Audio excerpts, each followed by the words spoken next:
নমস্কার বন্ধুরা, আজকে আমি চলে এসেছি নতুন স্বাদের একটা রেসিপি দিয়ে, নতুন ধরনের। আশা করি, আমি জানি না এই আজ পর্যন্ত আপনারা কেউ করেছেন কিনা। আমার গাছে কাঁঠালগুলো পেকে গেছে, সেই কাঁঠালগুলো পাড়া হয়েছে। একটা কাঁঠাল থেকে আমি একদম টাটকা কাঁঠালের কয়েকটা কোয়া দিয়ে আমি কিন্তু আজকে করব পাকা কাঁঠালের বড়া। তালের বড়া খেয়েছেন, আমের বড়া খেয়েছেন, কাঁঠালের বড়া খেয়েছেন কি? তো আপনাদের জন্য আজকে নিয়ে এসেছি কাঁঠালের বড়া। তো আমি কাঁঠালের মধ্যে কোয়াগুলো থেকে, আর কাঁঠালের কোয়াগুলো দেখুন কি বড় বড় সাইজের কোয়া। আবার এক একটার ওজন প্রায় 20-25-30 কেজি মতো ওজন হয়, এক একটা 1 কুইন্টালও হয়ে যায়।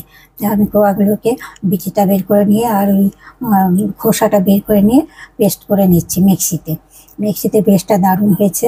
এটাকে আমার আর ছাকার দরকার পড়বে না আশা করি, দেখবো পরে। তা আমি ওইভাবে আরেকবার মিক্সিতে পেস্ট করে নিলাম। এইবার হচ্ছে এই মিক্সিতে পেস্ট করা মোটামুটি আমার 1-1.5 কাপ মতো পেস্ট হয়ে গেছে। তো এইভাবে করে দেখবে, খেতে কিন্তু অসাধারণ লাগবে। বড়াটা জাস্ট অসাধারণ হয়েছে। তো কি কাঁঠালগুলো পেস্ট করে না হলো, এই আমি 7 থেকে 8টা কোয়া পেস্ট করেছি। কোয়ার সাইজ অনুযায়ী তোমরা পেস্ট করবে। এবার ওর মধ্যে সামান্য পরিমাণে গুড় দিলাম। কাঁঠাল তো এমনি একটু মিষ্টি মিষ্টি ভাব আছে, তার মধ্যে হালকা একটু মিষ্টি দিলাম। মিষ্টি দিয়ে ভালো করে পেস্টটা তৈরি করে নিলাম। এইবার দিয়ে দিলাম আমি 1 হাতা আর 1 হাতা 2 হাতা চালের গুঁড়ো দিয়ে আমি ভালো করে চালের গুঁড়োটা মাখিয়ে নিলাম। মাখিয়ে নেবে, এইভাবে করে দেখবে। তোমাদের কাছে অনুরোধ রইল, ভিডিওটি পুরো দেখো, আর এইভাবে একবার কাঁঠাল দিয়ে করে দেখো, বাড়িতে করে দেখো।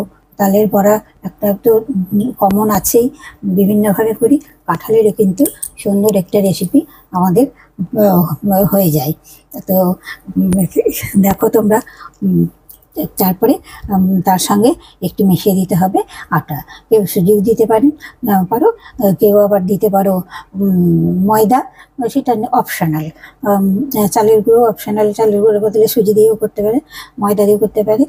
তো ময়দাটা যেহেতু একটু ডাক্তাররা খেতে বারণ করে, সেই জন্য আমি কী বলে যে ইয়েটা দিচ্ছি না, ময়দাটা ব্যবহার করছি না, চালের গুঁড়ো আর আটা দিলাম। তেল বসিয়ে দিয়েছি, করে তেল গরম হয়ে গেছে। আমি ছোট্ট ছোট্ট করে বড়াগুলো দিয়ে দিচ্ছি। আমি নিজেও এটা ফার্স্ট ট্রাই করছি। ফার্স্ট ট্রাই কেমন হবে আমি সেই জন্যই বুঝতে পারিনি, সেই জন্য একটু 7-8টা কোয়া দিয়েই করেছি। বেশ করে খুব একটা করিনি, যদি কোনো মিস করে যায় তাহলে সব নষ্ট হয়ে যাবে, সেই জন্য। এইভাবে দেখো আমি কত সুন্দর বড়াগুলো ছেড়েছি। বড়াগুলো এবার নাড়ছি। বড়াগুলো কিন্তু বেশ ফুলে বড় বড় হয়ে গেছে, দেখেই কিন্তু তালের বড়ার মতো লোভ লাগছে। কেউ কিন্তু বলতে পারিনি কিসের বড়া। কেউ স্লাইট হালকা একটু গন্ধ আছে, সেটা অনেকে বুঝতেও পারছে না। তো আমি খাইয়েছি কয়েকজনকে, তারা কিন্তু কেউ বুঝতেই পারেনি। একবার আমার ভাজাটা হয়ে গেল। এবার হচ্ছে এইভাবে তো তোমরা কিন্তু করে নিতে পারো।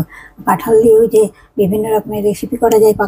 কাঁচা কাঁঠালের তো অনেক সবজি আছে, পাকা কাঁঠালেরও যে এইরকম সবজি মানে রেসিপি করা যায়, আর সেটাও কিন্তু আমাদের কাছে আছে।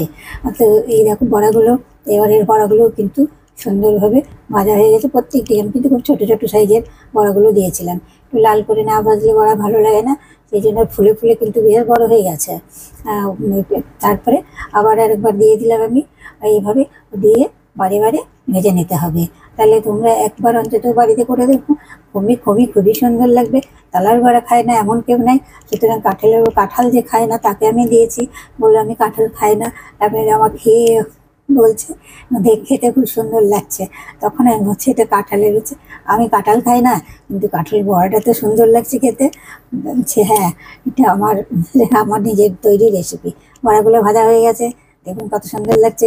ধরতেই পারবেন না তালের বড়া না আবির বড়া। ভিডিওটি দেখার জন্য ধন্যবাদ। যদি আমার ভিডিওটি ভালো লাগে তাহলে চ্যানেলটা প্লিজ সাবস্ক্রাইব করবেন, আর লাইক শেয়ার কমেন্ট করে দেবেন। ধন্যবাদ। আজকের মতো এখানে আসছি। টাটা, ভালো থাকবেন।